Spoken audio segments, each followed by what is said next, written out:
That's how it works, huh? That's how it works. You just push here and you just push a couple of buttons and boom, you're in the pre-show. Boom, there you go. Into the pre-show. Make sure everybody. My microphone's close enough to my face, just because Joe's not here. I feel like I got to pick up the slack a little bit. You know. Yeah, I mean, how big is that boom arm that you have that you're able to hang your microphone from what feels like the ceiling? It's like a forearm boom. Nice. Well, because mine, as you can see in the nobody else can't see. We can see you in the comments. We see you're here watching, but we know you can't see us, but we can see each other. So my boom arm is just kind of directly down. Yours it comes up, and then it's like one of those like desk lamps that you can. It's got the elbow on it that you can pivot. So I have a question for you. Yeah, what's up, pre-show gang? Are the comments rolling for you on StreamYard? Last comment I got was from Sam Teets. At 5:25? Yeah. Okay, good. That means my comments are either on schedule like yours, or we're both messed up. Okay, great. I have no idea. A really awkward would you rather with no takes. So we will see. So let me go to the actual YouTube page while we're here. Hello, everybody. Hope everyone's having a great day. I'm gonna just pop into the actual. I'm gonna pop over to Mighty Swell while we wait. Yeah. Okay. What flavor are we going with? We're going cherry one. Oh yeah, ours are definitely. They just kicked back up again. Vontel and our Fritz just got two that came through. So. Oh, testing. Okay. Hey, gang. Okay. All right. Hello, everybody. All right. It appears to be working. If not, I have the YouTube open where I can grab them if we're running a little behind. But we're great, grand, wonderful. You know what that's from? It's probably from a movie I haven't seen. Oh man, Chris Farley. The only Chris Farley movie I've seen is Tommy Boy. Get the hell out of the stream. I'll do it by myself. Okay. All right. I can just leave now. It's the only one. Oh Lord. All right. I'm ready when you are. All right, we can just do this. Hit the stream. Hello, Sam. I got a surprise for everybody tonight. I kind of teased it in the Slack. I have a surprise for everybody. Show them the glory. So here we go. Why don't we get started?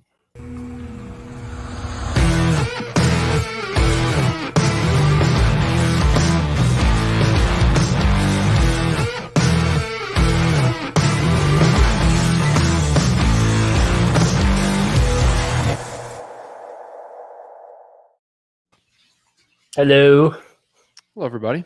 I'm not doing the Joe intro. No, that's Joe's thing, right? Like you can't take that from Joe. No, Joe's not here. We don't have a what's better than this guy's being dudes. We don't have it. It's okay. It doesn't exist. That's okay. Howdy, gang.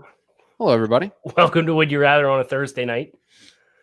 Live streams at thedraftnetwork.com, brought to you by our friends at Mighty Swell, the Mighty Swell Adult Seltzer. Lots of great flavors. Highly recommend. And it is your show tonight. Me and Chris here in the co-captain's chairs, but really we're just steering the ship. You guys bring hypotheticals to the table for Would You Rather, and we let you know what we think. Now, remember, the objective is to bring uncomfortable hypotheticals. You're already getting dogged for your background. Come on, guys. I got a background and everything. This was a Christmas gift from some family. I put it up. It's a football field. You can't see the whole thing because I had to bring it in close so the camera sees it. And I get nothing. I can't get anybody to be on my side tonight. What football field? No, it's just a generic football field. Oh, it's generic. It's very generic, yes. Okay, well. But like I get criticized. I like it, Chris. Thank you. I like it a lot. Unbelievable. So I have a bone to pick right off the bat. Is it with me or is it with the It's with chat? Vontel. Oh, you want me to put it up? Because I see the comment that you're referencing. Yeah, please do. Okay. Kyle, if you start mocking Javonte Williams to us in the second round, I won't mind. Too bad he ain't going to be there for the Cardinals in the second round because the Jets are taking him in the second round, Vontel.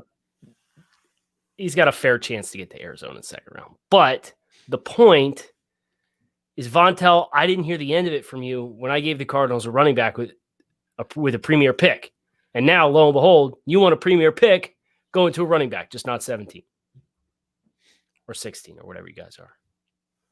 All right. It's still a premium pick. It is a premium pick for a team that only has 5 picks in this draft altogether. Kind of need all of them to work out. I don't know if Vontel, I don't know if you've looked at your team's cap situation because I have, and it's not good.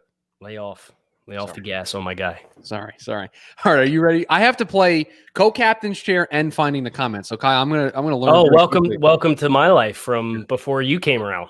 So all right, good old time. if you are ready to go, why don't we just get this out of the way? Okay. I'm going to speak for Kyle, Joe, and myself here on the Draft Dudes. This is the only time we're discussing this. Okay. I'm going to put it up once and then that's it. And you know what? I'm not going to. So quit asking. It's not going up a second time. We will do this once. Trevor Lawrence or Justin Fields now that Urban Meyer is the head coach in Jacksonville. We're doing it once. Stop. Yep. I appreciate the build up to this because we're doing it once and that's it. So it is Trevor Lawrence, and that we're getting that comment off the screen. Okay. So did everybody get their fill in? Everybody good? All right. We can clip that, right? Yes. And I'm going to put it on the board and I'll just every time Trevor Lawrence got it. We're going to do it once. Trevor Lawrence still at one. That's it. All right, this one from Halil's Real Football Talk. Which quarterback matchup would you rather see in the Super Bowl? Mahomes versus Rodgers or Lamar versus Brady? Mahomes, Rodgers. Yeah, I'm tired of Lamar Brady. I'm tired of Tom Brady. Go away. Like, you've played in 9, right? I don't need to see you play another one. I'm good. Now, Chris, is there a quarterback blend that doesn't involve Mahomes and Rodgers that you would like to see more? Is there a quarterback matchup that doesn't involve Mahomes and Rodgers that I would like to see more? I repeated the question to buy myself some time to answer this question. I don't want to see Drew Brees in a Super Bowl other than for maybe my friends who are Saints fans. Jared Goff, been there, done that. I'm okay. Correct. Yeah, I could take it or leave it. Who else is left in the... No, Brady. No, I'm not interested. And then go to maybe I would love to see Baker get to a Super Bowl. So a situation that involves Baker, because that might shut people up who are, Josh Allen's a good one too. Allen Brady, kind of the new guard of the AFC East versus the old guard. That's a good one. The 2018 quarterback class is looking pretty darn good right now, isn't it? 3 of these 5 quarterbacks still in the running. Who am I forgetting? Rosen. Darnold. Pfft. Yeah, never mind. Appreciate that. Yeah, I got you. Well, 3 of the 5 quarterbacks to go in the first round in that draft class still alive in year 3 of their regimes. That perfect rookie contract window. Mm-hmm. Let's make some magic happen. Somebody not named the Buffalo Bills. This one from rfritz901. Would you rather Kadarius Toney in the first or Rondell Moore in the second? See, this is tough because they both have points that would give you apprehension about their resumes. And Toney really took a step forward, but his film prior to this year was nowhere near the caliber of what he's put on display in 2020. And Rondale Moore had really good film 2 years ago. Mm-hmm. And what they did with him this year when he finally came back after playing only 4 games in 2019 and missing half of Purdue's season this year because of a lingering hamstring issue, was the most unimaginative role you could possibly carve out for a player like Rondale Moore. So I'd probably go with the guy who's done it more recently. And if you're telling me I can get Toney 25 to 32, I'd rather do that than draft Rondale Moore with a top 40 pick. What I like about this one, and you can very easily correct me if I'm speaking out of turn here, these guys are very similar in terms of their tier of if you're looking at this wide receiver class, right? Like I've seen Toney mocked at the back half of the first round, Rondale Moore early parts of the second round. So these guys are in a similar tier. So I really like that about this one. Yeah, it's kind of the opportunity cost, which is my favorite debate about team building in general in the NFL draft is looking at, okay, the investment opportunity here. What does that cost me elsewhere down the board? All right, I have a Jets-related one, and of course I'm going to put it up there. Would you rather hire Robert Saleh for the Jets or Arthur Smith? Those are the 2 guys that have gotten their second interviews with the team. Now, you know what Joe's answer is going to be, right? His answer is going to be Arthur Smith? Yes, and you know why? Because he's on this big kick this year. With offensive guys? Offensive coaches. Yeah. I had Arthur Smith number 2 on my list of guys that I would want the Jets to hire, but I have been swayed. I have been swayed to the Saleh bandwagon. You're ready. What was the selling point for you for Robert Saleh? So it was I did a bit of a deep dive, and there was a Jets podcast, I forget the name of it, that actually did a Meet the Candidates thing where it talked to different beat reporters and people who cover all of these teams and really asked some pointed questions about these guys. And everything that I heard from the Saleh interview was This guy just gets it. Like, this guy has grinded. He has worked extremely hard to get to this point. He demands so much from his players, and he just feels like the Jets need a CEO type. They need to go the total opposite of Adam Gase. And when I got done listening to this podcast, I felt like Robert Saleh was the anti-Adam Gase. Like, I got that feeling coming out of the show. Now, listen, they get Eberflus, I'm still happy. That was the guy that I wanted number one. The Smith podcast, my big question is, can he be that CEO? And can he, does he have the ability to kind of manage everything that he needs to manage? Because he hasn't been an offensive coordinator for very long, right? And I think he started on the defensive side of the ball as well. So there's some question marks there. So I'd go Saleh. That's where right now I'm making a claim. If you are telling me one of them is more of a CEO type than the other, that's the guy that I'm going to go for. So Robert Saleh. Let's see. We had a really good one from Bill Butler. We also had a really good one from, where was it at?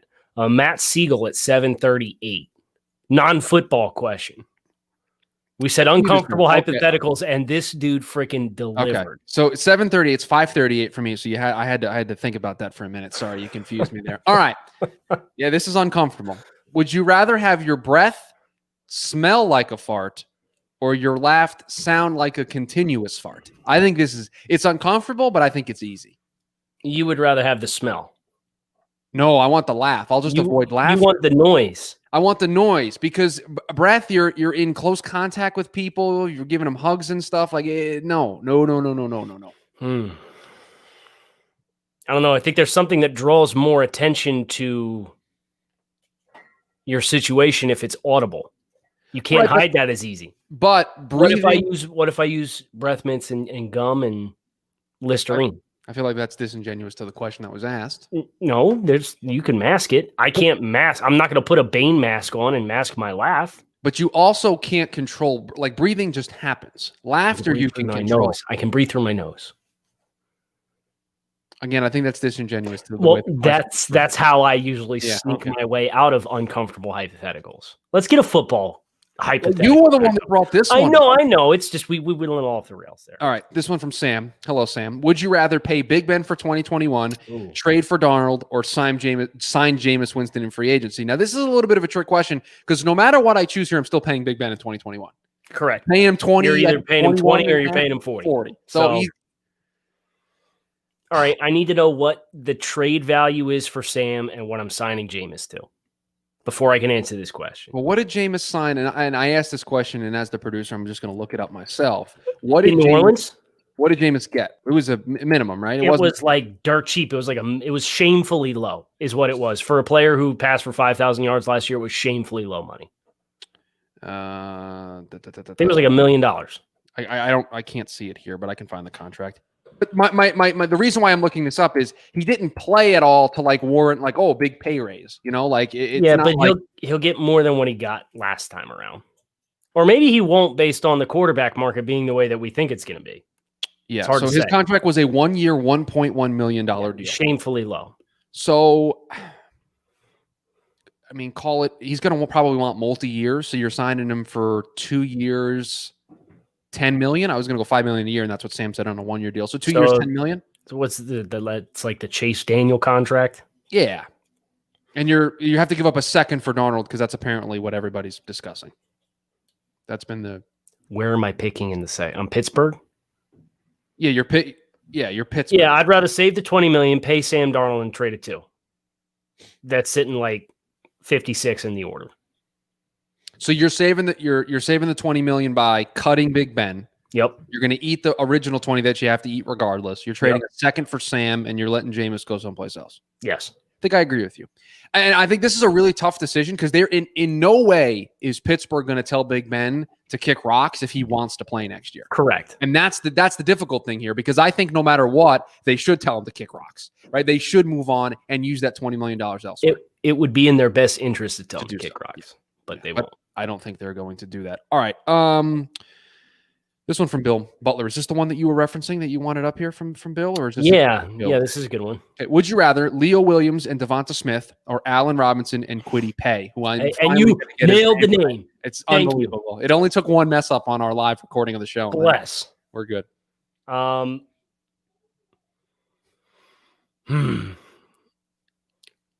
I think what gets dangerous about paying Leo Williams is how much of an outlier his sack production is in 2020 versus what the rest of his body of work is. And Chris, you know this full well because he played for the Jets.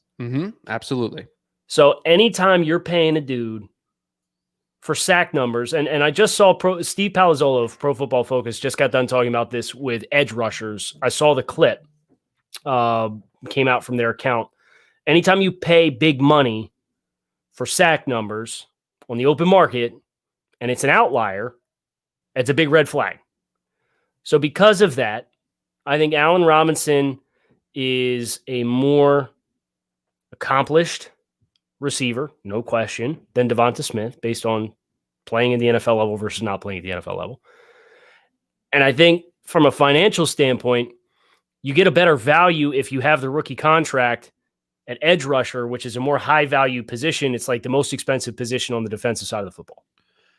So I get economics there and I get a better player at wide receiver. I am currently trying to look up, because Spotrac does these market value for players who are free agencies, especially the big. Calculate it. What do you want to know? Well, I want to know Leo, or do you want to know Allen Robinson? I want to see Leo's, because I think that's the important conversation to have here, because I think paying what's Robinson going to make? At least 15, 16 million a year? No, brother.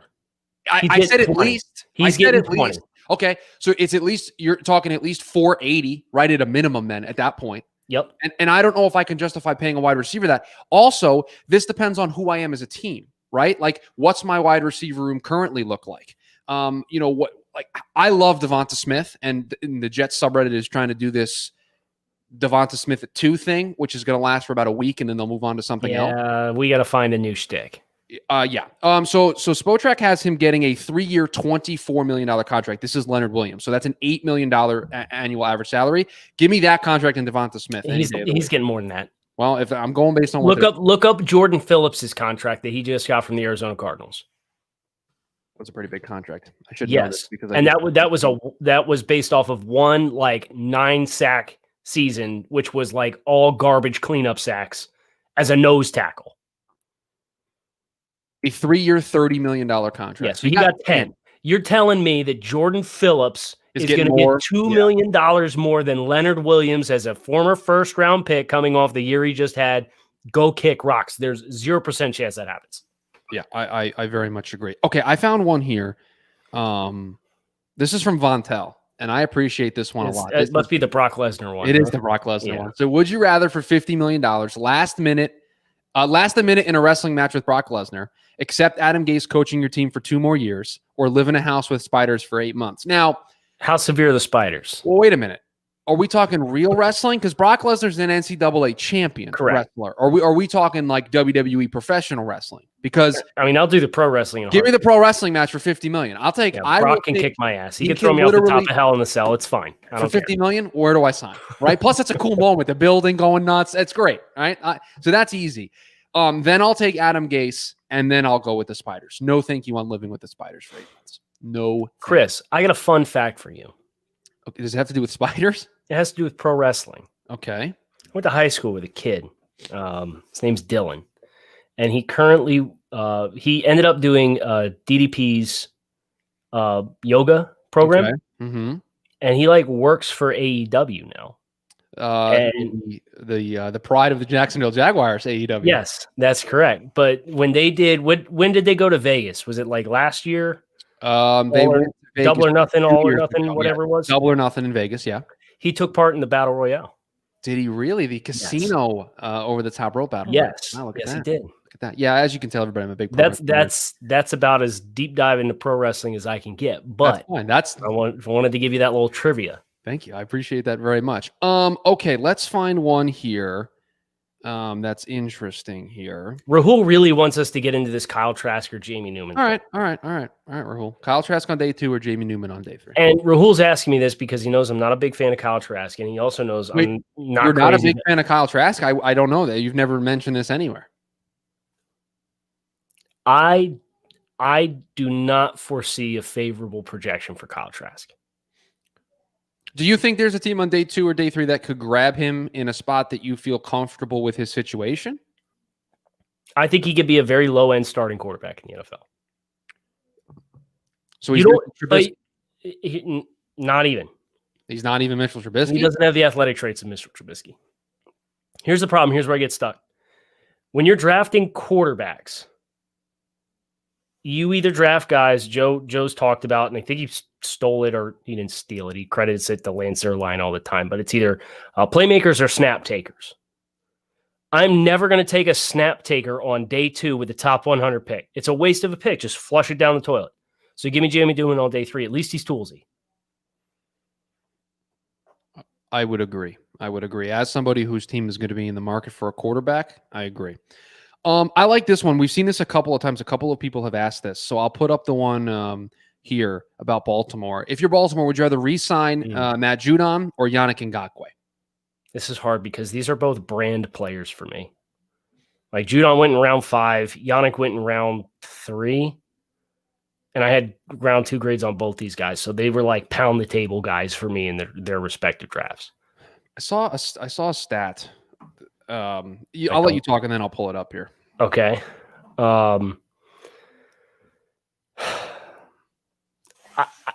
think you have to re-sign Yannick when you take into account you just invested capital to bring him into your building and into your program. So Judon, he's been there, he's a developmental guy, and he's one of those guys that Baltimore's done a really nice job of. They always draft ahead of schedule, right? They're not drafting for their team needs that year. They're drafting for their team needs 2 years from now. So that way they get them in the system, they develop these players, they let a guy go in free agency, and they get another guy that they drafted that's been waiting in the wings for 2 years, and he just steps right in, and magically, lo and behold, there's no drop-off whatsoever. Like, look at the Baltimore Ravens inside linebacker situation for forever, right? I think Yannick has a more impactful individual trait with his pass rush skill. Judon was more of a beneficiary in 2019 of Baltimore being one of the most blitz-heavy defense in the NFL. So I think Yannick wins you more one-on-ones, and with his first step explosiveness, I think he's got more. Plus, you paid more picks to go out and get him. So Yannick would be my pick. The stat that I saw, and I'm going to tie it back to my team as I always do, the Jets are in the market for an edge rusher, and somebody put together the list of pressures by edge rusher, and Ngakoue was 31st with 42 pressures, but that's a career low, and Judon was 35th with 39, but remember, missed 2 games and wasn't used every down with the way Baltimore had their defense structured. So I could go either way, right? I mean, I think both guys, they obviously spent more capital on Ngakoue, right? So are we saying Ngakoue stays and Judon hits the market? Because I have a follow-up question for you. I think that is the way I'd lean right now, yes. Who gets more money, Matt Judon or Bud Dupree? Oh, it's probably Judon, right? I mean, he's not coming off an injury, and I know that's an unfortunate byproduct of Dupree's situation. How much do you think Matt Judon gets in free agency? It's going to be an impossible contract to live up to. Right. But I mean, again, let's play this comparison game. Who got a contract last year that we can compare him to? I can compare one to the 2019 offseason. Okay, I'm good with that. I'm fine with that. Trey Flowers. Okay, so Trey Flowers. For those of you, you're not going to like this number. Well, this is going to pain me. Isn't it? Trey Flowers was. Oh, that's a big number. That's a big number. I told you. That's a big number. 590 is a big number. So Trey Flowers was in New England, and he ended up going to Detroit. And the Matt Patricia, they got in the bidding war with the Dolphins, and Detroit was willing to go all in, push all their money in, and 5 years, $90 million for Trey Flowers. And like clearly nowhere near the same caliber of player in Detroit versus what he was in New England. Spotrac has Dupree at 583 in terms of market value, and it has Judon at 465. So which one is the annual average salary is more? Is it's Judon Dupree, by a touch? It's Dupree 16.6, Judon 16.3. So it's basically not a math guy, but I think they'll both come in 2 million clear of that. I think they're both getting 18 plus. All right. Are you okay with a quarterback take that might spiral the show out of control? Sure. If you promise to give me Low Lip McGee's next. Yes, I will. Absolutely. Okay. I see the one that you're referencing. Cool. Would you rather have Josh Allen at $40 million a year or Baker at $25 million a year? Based on what we know right now, I'll take the lower number because the sample size for both is too small for me to feel good about committing to either one of them long term. And that is exactly how I feel, right? Give me the extra $15 million to build a roster around Baker, right? And I think we are seeing right now what an ability to build out a roster around Baker looks like, right? The Cleveland Browns haven't paid Baker, right? He's still on a rookie deal, and look what they're able to do around him. You start paying guys $40 million a year, which is what all of these guys are going to strive for this, right? All of these guys are going to get to the normal level, and and then once you do that, my argument is once you do that, you lock yourselves in many ways to the roster you currently have. So you can do it. You want to pay Josh Allen $40 million a year, that's fine. But you got to look at the roster you have and say, am I comfortable with this roster attempting to win a Super Bowl in the next 3 to 5 years? That's basically what it boils down to.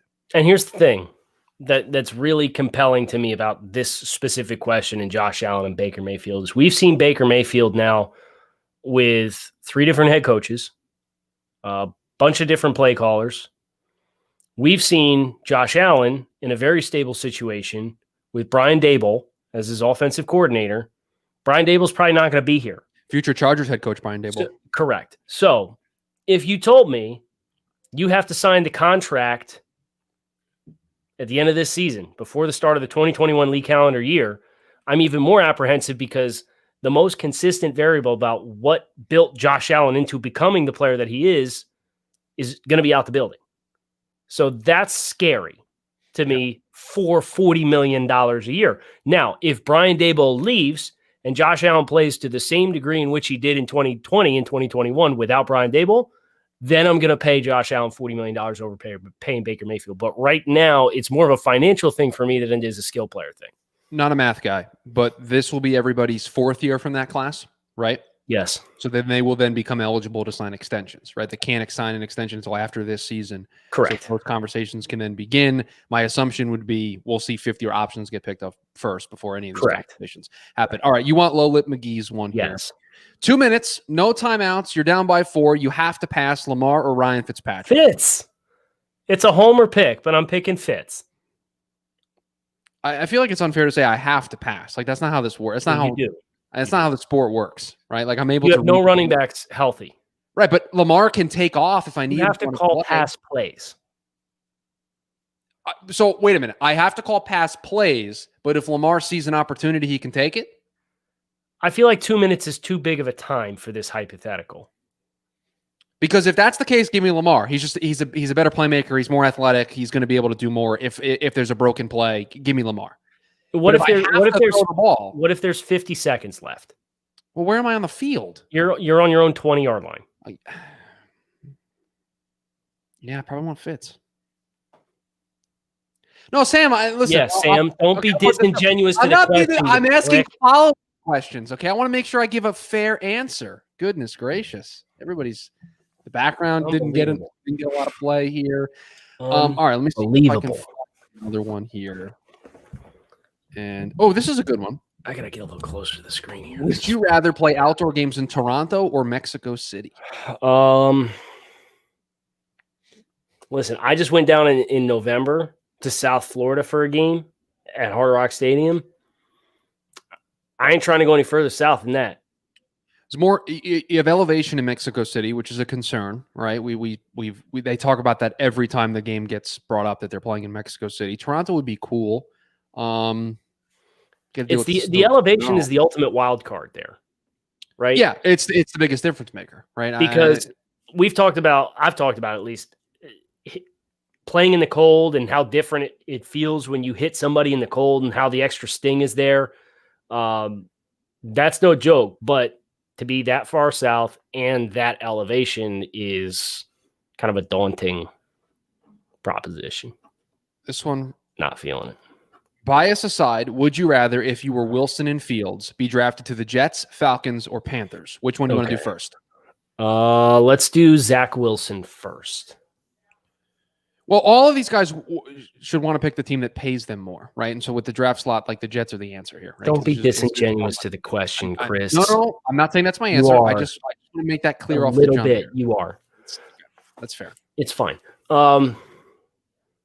It's not the Falcons, right? Because none of these guys are going to have an opportunity to start if it's the Falcons. Well, I don't know. If I kind of want to go into the situation where it's going to set me up for the most success long term. I kind of think it's Carolina. Carolina has the most infrastructure pieces in place right now. Christian McCaffrey, Robbie Anderson. Keep going. Well, Curtis Samuel's a free agent. They have to bring him back. DJ Moore. But are you sitting behind Teddy, or is it going to be an open? It's probably going to be an open competition. It's going to be an open competition, and if I'm not ready to play right away, then I don't care. I'll sit for a season because you're picking me in the top 10. I'm going to be your long-term guy. My time's going to come. I think it's Panthers, Jets, Falcons. Probably. Because the Falcons, Matt might prevent you from playing for 2 years. And because in order to make next season work with the way the cap, they might have to get rid of Julio. So now you're taking away one less option that makes that attractive, right? And so now I barely have a running game. My only receiver is Calvin Ridley. Matt Ryan stopping me from starting for at least 2 years if he stays. So it's tough. So I'd go Panthers, Jets, Falcons would be. And there's going to be a little bit more stability in that building because Matt Rule's long term. He's going to be there. Oh, I like this one. This one's fun. It's not really a would you rather, but boy, are we going to debate this. You're starting a new franchise and you get one non-quarterback player. Who do you choose? Okay, this is going to be a great one to end the show. I just want to let everybody know I'm going to pause for a minute here and think about this because I don't want to miss anybody obvious. That's what happens with questions like this. You get caught up in your own thought process and you just forget people. Okay, so we're talking positional value. We are, which makes me think get an edge rusher, right? Yeah, we could talk about Myles Garrett being a candidate. Yes. And former number 1 overall pick. Joey Bosa. Incredibly athletically gifted. Bosa, yes. I'm a little bit more worried about injury durability there. Aaron Donald, worth consideration, but here's my concern. Chris, do you remember how good that stretch was for J.J. Watt? It was very good. J.J. Watt's stretch in the early 2010s is the most dominant stretch of play I've seen from any non-quarterback in my lifetime of watching football. It was very fun. I'll say that. But how long was it? It was not very long. It was 4 years? I was going to say 4 or 5 years. 4 or 5 years. And then the injury happened, and then he came back, and he had like 15 sacks again, and then he got hurt again and only played a game. And then he's been like kind of in and out, and then he stayed healthy this year. But the concern with Aaron Donald is Aaron's 30, 31. Aaron Donald is 30 right now, probably will turn 31 before next season. So if I'm starting franchise right now, moving forward with that, I'm not getting a decade-long cornerstone the way that I should be getting any player in the league. Mm-hmm. So I don't think it's going to be Aaron Donald. Other players at that position that we could consider, Chris Jones, DeForest Buckner, but I think they're on a tier below the guys we mentioned. Yeah, no. Your edge rusher. I'm going Joey Bosa. Joey Bosa. Why Bosa over? I mean, I'm so on the fence on this. You could convince me of Myles Garrett. Is there any other position that you would consider? I'm not considering anybody on the offensive side of the ball. No one. Not a single player. Is there somebody that I'm missing that you want me to mention? Is that what this is? It felt like a leading question for me to be like Alvin Kamara. That's what you were trying to get me to say. No. Alvin Kamara is an elite running back, though. He is an elite running back, but I don't think he's answered this question. Do we prioritize like a left tackle in this spot? I don't think so. To protect our quarterback that we're going to have. In terms of positional value, do we take a shutdown corner? I'm just going to play the triangle game with the 3 important pillars that aren't quarterback: left tackle, edge, and corner. I think Jalen Ramsey deserves a little bit of consideration. I would agree. That would be the guy that would be brought up. You going to bring up Minkah Fitzpatrick? I mean, I was waiting for you to do that. I would never. I would never. I would allow you the floor to do that if you'd like. No. Never say a good thing about him ever again. Can't wait for the Dolphins to win a playoff game before he does in Pittsburgh. Is Laramie Tunsil on our short list, or is that No. That was kind of tongue in cheek, but I understand. But offensive line, offensive tackle, you're so dependent on what's next to you too. It's not just you. It's not just you. Darius Leonard is a good one. Sam brings that up in the comments. I was stunned to find out that he's playing at 215. Yeah, I saw that. I forget where I saw it on Twitter, but I saw it. It was on the broadcast. They said it on the broadcast.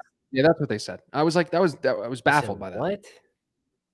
I mean, good for him. Now, apparently, the year prior he started higher, and then as the season went on, he fell off to 215. So now he's just playing at one of the best inside linebackers in football, playing at 215. Impressive. It's impressive stuff. I think it's Myles Garrett or Joey Bosa. I'm going to go Myles Garrett because he's more athletically gifted than Bosa. And he's no slouch from a technique. He's really opened up. It's not like when he first got in the league and they're telling him you can only use 2 pass rush moves. They're actually letting him get after offensive tackles with everything in his arsenal now. All right, I've seen 2 people bring this up. Where would Derwin James be on this list if he was healthy? Well, if ifs and buts were candy and nuts, we'd all have a Merry Christmas. He's not healthy, so he's not on the list. That was exactly my thought. I can't evaluate somebody who's not healthy, right? I can't have that conversation. All right, you've convinced me. I'm going to change my answer to Myles Garrett. I've changed. We're done. Chris Schubert. Sam, stop. No, don't be disingenuous to the question, Sam. You know what? I'll do it. Put it up there so he's shamed. I will do it for Joe. No, we're not considering a running back for this situation because you're not. I'm not going to. So quit asking. Okay, it's that simple. Kyle Krabs, Chris Schubert. Joe Marino is off. He's moving. He's probably moved in by now, but doesn't have internet in the new house. So thanks for swinging over, hanging tight with us on a Thursday evening. All of our live streams are brought to you by our friends at Mighty Swell. We will be back again next week. So make sure you hit subscribe on the podcast feed. Monday, we'll have a show for you. Monday night is Takes on Takes, which will air on Tuesday on the podcast feed. Lots of great stuff coming up. So enjoy the playoffs this weekend. Kyle Krabs, Chris Schubert, thanks for listening /watching the Draft Dudes podcast.